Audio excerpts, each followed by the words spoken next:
এই যে দেখেন মাইমুনা পিঠা বানাইতেছে। বেলুন নাই, এটার জন্য পেপসি দিয়ে মনে করেন যে ডইলা ডইলা বেলুনের মতো, মানে ওটাই বেলুন। তারপর আবার এই যে পিঠা কাটার জন্য পেপসির এই যে এইটা ব্যবহার করতেছে, ওইটা দিয়ে পিঠা বানাইতেছে। বিদেশের বাড়ির চেষ্টা করলে সব কিছু সম্ভব। খাইতে মন চাইছে, এটার জন্য মনে করেন যে এখানে পেপসির বোতল দিয়ে এই বেলুন বানায়। পিঠা তো সুন্দর হয়েছে। এই যে দেখেন পিঠাগুলো ভাজা হইব কিছুক্ষণের মধ্যে, ভাজা হইলে পরে দেখা যাব। পিঠা তো মাশাআল্লাহ সুন্দর হয়েছে অনেক।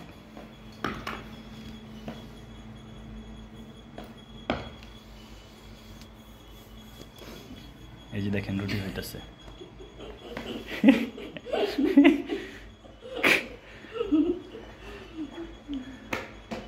না তারপরে সুন্দর হইতেছে তো,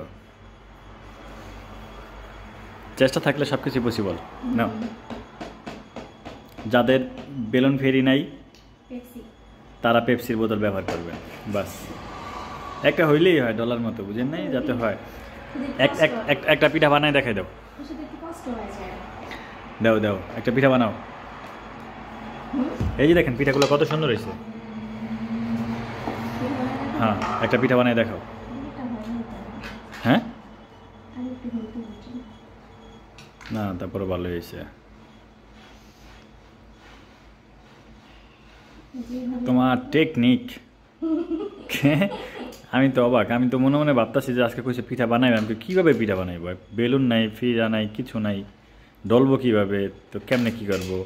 ওই দেখছেন পেপসির বোতল, এটা হলো কিন্তু এই যে যেটা দিয়ে কাটছে এটা কিন্তু পেপসির একটাই। হ্যাঁ এটা দিয়ে যে কাটে লাইছে, এখন ওই যে হাত দিয়া ফিনিশ, হাত দিয়া ডিজাইন করবো। মানে এটাকে এগুলো সব তেলে বাজবা না, আর বাকি অর্ধেকগুলো কি এই যে দুধ কুলি করবা?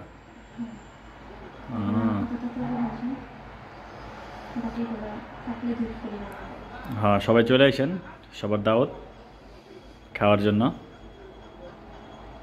খাওয়ার পরে রিভিউ দিয়েন হ্যাঁ। না আমি তো খাইছি, কাঁচা এই খাইছি। এই যে এইগুলো তো অনেক মজা হয়েছে। দেশের থেকে নারকেল নিয়ে আসছে আসার সময়, দেশের থেকে নারকেল নিয়ে আসছে, নারকেল মিঠাই এগুলো নিয়ে আসছে, আনার পরে যেখানে বানাইছে। ওই যে পিঠা হয়ে গেছে, ওই যে পিঠা দেখছেন, অনেক সুন্দর হয়েছে। তো আমি চলে যাই, তুমি বাজো, বাইজা ফোন দিও। আল্লাহ হাফেজ।